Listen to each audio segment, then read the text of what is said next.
So I know we're all banging on Umar Johnson or the Tariq Nasheeds or the Lord Jamars, or I know this year we're gonna have a real long talk about a lot of the conservatives in our hip hop spaces that invaded our hip hop spaces. And we really need to chop this fable. Hip hop originally started as an outcry to the disenfranchised and the marginalized, correct? So to see it spun to where now you have prominent figures in the space promoting violence towards women, homophobia, classism, things that are fundamentally opposed to the culture. I don't care whether you're FBA or a tether. You are an enemy to black people, and you need to be destroyed. I'm not saying physically, metaphorically, but you need to be removed off the board. You're in the way. Y'all some COINTELPRO niggas. A lot of y'all. I'm gonna keep it tall. A lot of these large hip hop sites aren't even owned by black people. They're owned by Israelis or people who aren't from the United States, who openly propagate anti-black nonsense within our spaces. And the sad thing is, there's a lot of us who know that. But who they go after are a lot of uneducated black folk who, of course, are immersed in hip-hop culture, but haven't really clocked the amount of anti-blackness that's openly sold to them. Oftentimes by black men. Some black women as well, because again, everybody participates in patriarchy and misogyny, especially misogynoir, which is unfortunate. So instead of arguing about somebody not raising their children, let's look at every problematic person in our culture and promptly fucking remove them. We have the power to remove them. It'd be a big argument. And I heard another dude, it was on the FD Signify video when he did his video about hoteps. And he said something really profound. Like, we'd be looking at like, oh, well, when a black dude says something anti-Semitic, the Jewish community hold them to task. When someone says something racist, we don't hold them to task.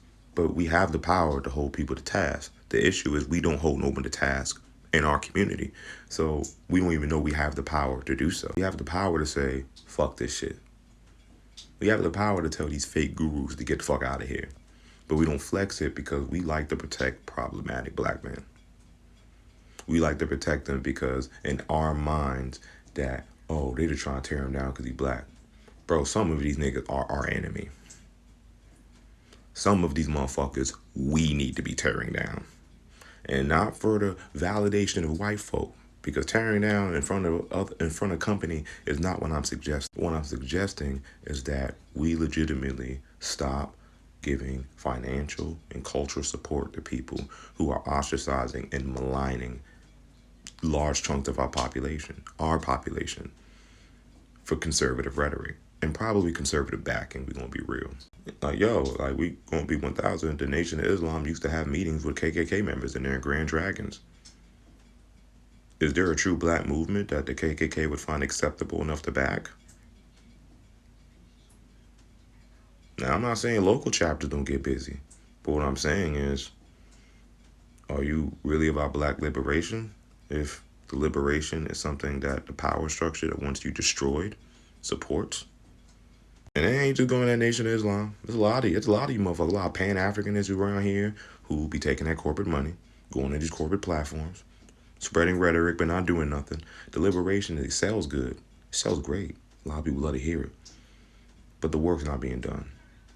And that's really the problem. So all them talks about quasars and lasers, all them talks about ancient Mali and this and the third, how black people did that.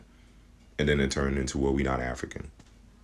Like, y'all don't think that's the okie doke? Y'all don't think that's the switch up? You know why niggas are trying to say they're not African? Because they're trying to conform to white people who have an absolute hatred towards anything African. And like, we have this disconnect to not want to be African. There are numerous sects that saying we're not African, this, that, and third.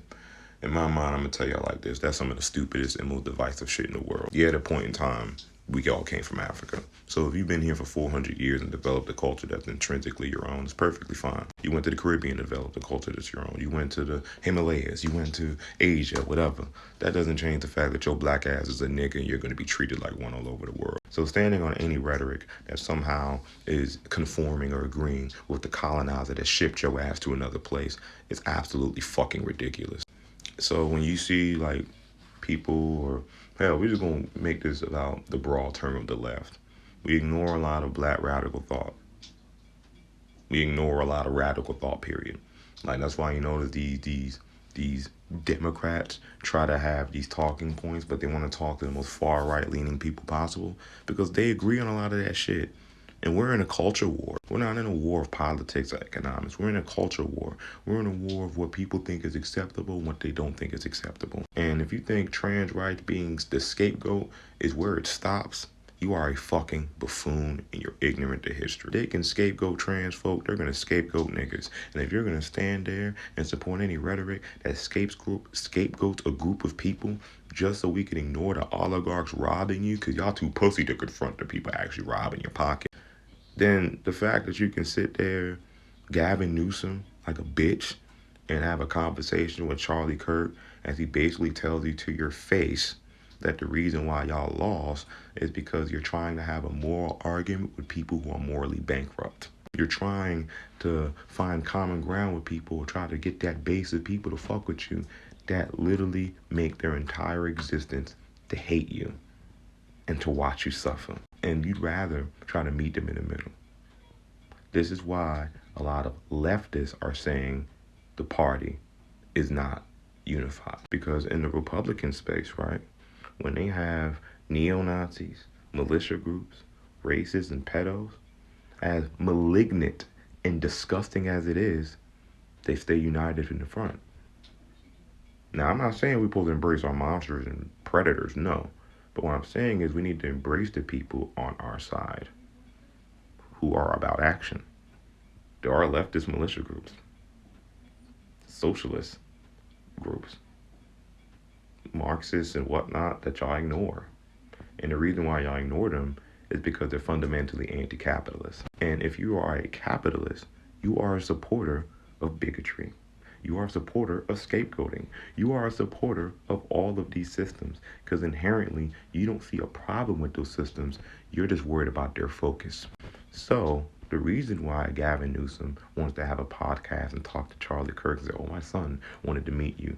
Your son wanted to meet somebody who sprouts neo-Nazi rhetoric? You think he just got that from TV? No. None of my kids even know who Andrew Tate or Charlie Kirk are. Because the first person they listen to isn't someone on a phone. It's their parents. And if the parents sprout a similar rhetoric, their children are going to resonate to something they hear at home. So in my house, I teach love. So in my house, I teach acceptance of people for being different. I teach strength, real strength, meaning we don't pick on people who don't have the power to defend themselves. Because that's not what strong men do. If you want to fight somebody, you fight the strongest enemy in the room. So why would I pick on marginalized and groups of people that have society kicking their back in when I can pick on the people who pick on people? Like oligarchs, Nazi lovers. Like, I don't want to be y'all friends. I don't want to meet y'all in the middle. Personally, I wish y'all weren't here anymore. This is a culture war, and I'm fully engaged in war. I think a lot of you are detestable, morally repugnant, lacking humanity, have no way of seeing the nuance of people's existence, don't give a fuck about other people's feelings. You would prefer the country to burn than to have an equitable society. You would prefer your mediocrity be acceptable and then accept everyone else's greatness and rise to the occasion since you're the superior being. And some of you in the middle do not mind that dynamic. You just want to be nicer about it. There is no sitting at tables across from people who question the merits of my humanity, because that's not a fucking question. That's not something to debate about. I want to be honest, niggas get active for shit like that. So when black people are sitting back, we're sitting back because this is the last time we're going to tolerate performative allyship from people who have no issue sitting next to neo-Nazis and having a conversation. You would have never seen one of our leaders from back in the day trying to find common ground with the enemy. Ain't no fucking that was some Karinga shit. Being able to sit around with these conservatives and find ain't no motherfucking common ground to find.